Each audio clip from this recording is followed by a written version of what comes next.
You're welcome. Good afternoon, Christian. Look, this is a meeting of some of the country's finest legal minds. What do you make of Nel and Roos' performance thus far? I am very impressed by both Nel and Roo. They're doing different things. Harry Nel at this point is doing examination in chief, leading his witnesses, standing out of the spotlight, having the testimony come from the witnesses. Barry Roo, on the other hand, is taking center stage, as any good cross-examiner should. So he's more in the limelight than Harry Nel. But the exchanges between the two became really feisty today. So I guess as time goes on, tempers fray, people get tired. There is much more action between the two lawyers today as well. Roo definitely coming across as the more aggressive attorney. Is this a strategy that's working for him? I think it's working very well for Roo at this point. It is his job as the defense advocate to go vigorously after the state's witnesses. Look, if Michelle Berger and Charles Johnson, if the court does not find them to be not credible, it's a problem for Roo's case, because both of them testified that they heard screaming before shots rang out. So it is crucial for the defense to discredit both Michelle Berger and Charles Johnson's testimony. Well, Charles Johnson is very controlled and composed on the stand. Most crumble under the glare of Roo. How tough a witness has he been so far? Charles Johnson has, in my mind, been the more credible of him and Michelle Berger. He made concessions where Michelle Berger was refused to make any. But yes, Charles Johnson is a very controlled, very methodical person. That is clear. But I did think that Roo landed some blows this morning. Is there a particular system or line of thinking that the defense is utilizing in calling up witnesses? The defense is not calling any witnesses now. It is simply the state putting on its case. So the state gets to choose which witnesses to call and which to leave alone for now. The discharge of the gun at the Melrose Arch restaurant. Are we now at a stage where Oscar's so-called love of guns and alleged reckless behavior will be under scrutiny? And are we likely to see a parade of ex-girlfriends, perhaps, and acquaintances who may now throw light on the couple's relationship? We are definitely likely to see some witnesses who will come forward and testify about the nature of the relationship between Riva and Oscar. About the discharge of the gun at Melrose Arch, that was definitely an attempt by the state to portray Oscar as a gun-loving, trigger-happy individual. Whether that's relevant or not to the events as they occurred on February 14, 2013, that's for the court to determine. There's a question that still niggles or puzzles advocate as to why Oscar, well, he apparently didn't first fire a warning shot to show the supposed intruder that he was indeed armed. Also, why, after he heard a noise in his bathroom, that includes the toilet cubicle, Pistorius still went toward the bathroom, toward the perceived danger, rather than retreat away from it back into the bedroom. Are these succinct questions that the prosecution will tackle vigorously? Absolutely. Only Oscar Pistorius can answer these questions. He is absolutely going to testify, and Harry Nel is going to test Oscar's version of events rigorously. We can expect it to be as rigorous as Barry Roo's testing the state's witnesses.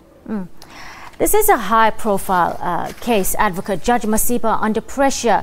The media watching, a government justifiably concerned about South Africa's international reputation, women's rights campaigners, and of course the public. And the public have strong views on a particular sporting icon. Now, some of this the judge can and probably she should shrug off, but other pressures will be harder to ignore. Will the judge, or should she, choose to make an example of Mr. Pistorius here?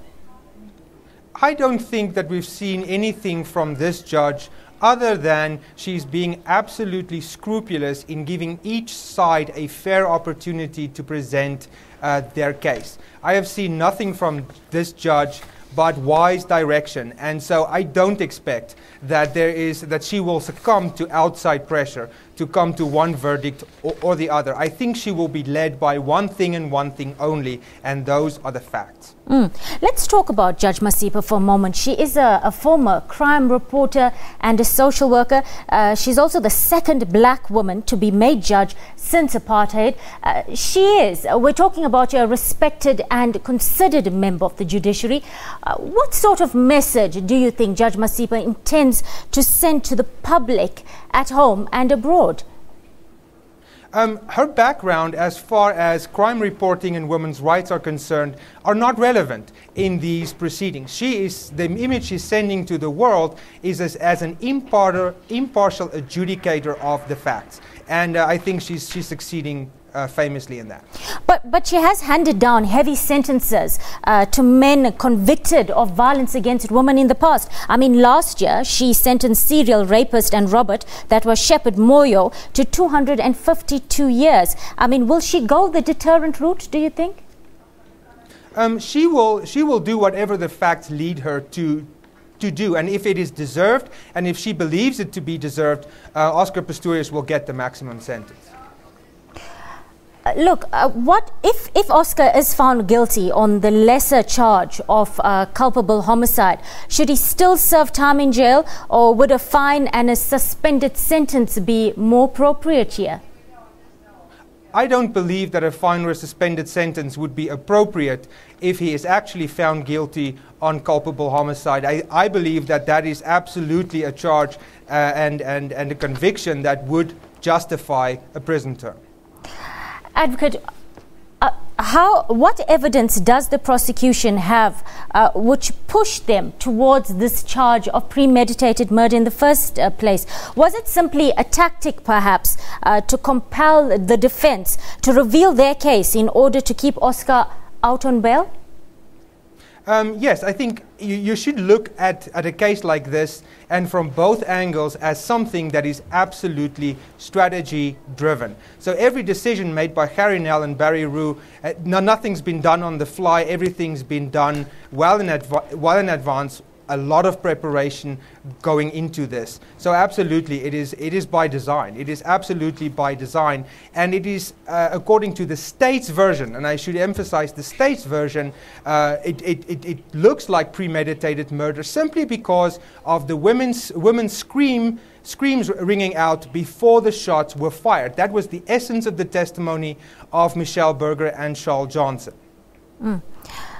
Is it correct to say then that even if the prosecution here fails to prove premeditated murder, firing several shots through a closed door could bring a conviction here for the lesser but still serious charge of culpable homicide, and this does cover unintentional deaths even through negligence? Yes, it is certainly possible that if premeditation is ruled out, the judge may still think and may still come to the conclusion that Oscar would be guilty of culpable homicide. That is why I expect Oscar's testimony to be extremely detailed about exactly what happened that night, so that he can put the court in his mind and in his thought process as he got out of the bed and approached that bathroom door. If convicted, what sentence would Pistorius receive in this case? If convicted of culpable homicide, I couldn't speculate. That is certainly up to the judge. It would be a significant sentence, though. Thank you. That was Advocate Gravette from the University of Pretoria on the PM News Desk. Moving on, countrywide load shedding is back for the first time in 6 years.